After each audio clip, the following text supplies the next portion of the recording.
तो आखिरकार लोकसभा चुनाव के तारीखों का ऐलान हो ही गया।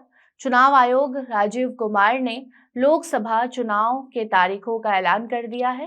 इलेक्शन कमीशन ने 7 चरणों में लोकसभा चुनाव कराने की घोषणा कर दी है। तारीख सामने आ चुकी है। लोकसभा की 543 सीटों पर वोटिंग होगी।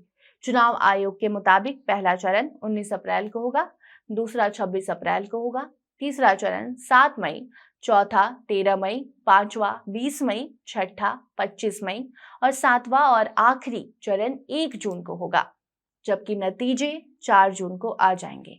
वोटिंग से लेकर नतीजे तक 46 दिन लगेंगे। लोकसभा के साथ 4 राज्यों में विधानसभा चुनाव भी होना है। आंध्र प्रदेश, ओडिशा, अरुणाचल प्रदेश और सिक्किम इसमें शामिल है। इस बीच इस रिपोर्ट में आपको हम बताएंगे कि बिहार में 7 चरणों में कौन सी सीट पर कब कहां चुनाव होगा। अब नमस्कार, आप देखना शुरू कर चुके हैं द क्लियर कट और मैं आपके साथ वंदना। चुनाव आयोग ने प्रेस कॉन्फ्रेंस कर चुनाव के तारीखों का ऐलान कर दिया। बिहार के 40 लोकसभा सीटों पर किस दिन चुनाव होगा, ये तारीख भी सामने आ चुकी है। 7 चरणों में चुनाव होने वाले हैं। पूरी लिस्ट सामने है, जिस लिस्ट में बता दिया गया है कि कौन सी सीट पर कब चुनाव होगा, मतलब की तारीख कौन सी होगी। बिहार में लोकसभा चुनाव का पहला चरण 19 अप्रैल को होना है। पहली वोटिंग 19 अप्रैल से शुरू होगी। 1 जून तक ये वोटिंग जारी रहेगी। उसके बाद 4 जून को नतीजे सामने आ जाएंगे। अब जानते हैं लिस्ट में कौन से चरण में कहां चुनाव होने वाले हैं। तो पहले चरण में बिहार के 4 सीटों पर 19 अप्रैल को मतदान केंद्र पर वोटिंग होगी। औरंगाबाद, गया, नवादा और जमुई इसमें शामिल है। 26 अप्रैल को बिहार में दूसरे चरण की वोटिंग 5 सीटों पर की जाएगी, जिसमें किशनगंज, कटिहार, पूर्णिया, भागलपुर और बांका का नाम सामने आया है। 7 मई को तीसरे चरण की वोटिंग बिहार के 5 सीटों पर होगी, जिसमें झंझारपुर, सुपौल, अररिया, मधेपुरा और खगड़िया जिला है। 13 मई को चौथे चरण की वोटिंग होगी, जो कि दरभंगा, उजियारपुर, समस्तीपुर, बेगूसराय और मुंगेर को लेकर 5 सीट पर मतदान होगा। 20 मई को 5वें चरण का चुनाव है। बिहार की 5 सीट, जिसमें सीतामढ़ी, मधुबनी, मुजफ्फरपुर, सारण और हाजीपुर का नाम सामने आया है।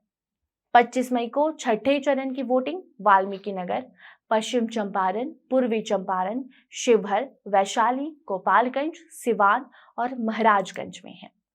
7वीं और आखिरी वोटिंग 1 जून को होनी है, जो कि नालंदा, पटना साहिब, पाटलिपुत्र, आरा, बक्सर, सासाराम, काराकाट और जहानाबाद में होगी। तो मुख्य चुनाव आयुक्त राजीव कुमार ने प्रेस कॉन्फ्रेंस कर चुनाव के तारीखों का ऐलान किया है।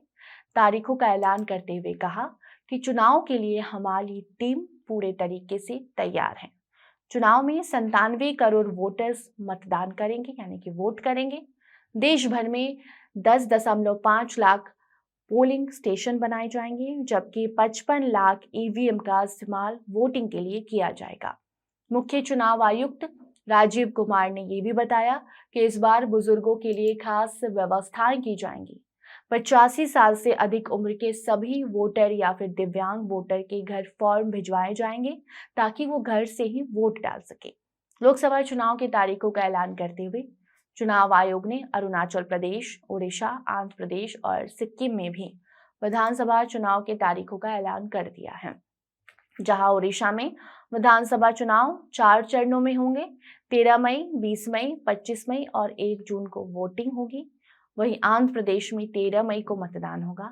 19 अप्रैल को सिक्किम में वोटिंग होगी और अरुणाचल प्रदेश में 19 अप्रैल को मतदान होगा। सभी चुनाव के नतीजे 4 जून को जारी हो जाएंगे। मतलब कि देश की 543 लोकसभा सीटों के नतीजे और 4 राज्यों में हो रहे 7वें विधानसभा के नतीजे भी 4 जून को सामने आ जाएंगे। तो ये थी चुनाव के तारीखों की लिस्ट। जानकारी आप द क्लियर कट पर देख रहे थे। धन्यवाद।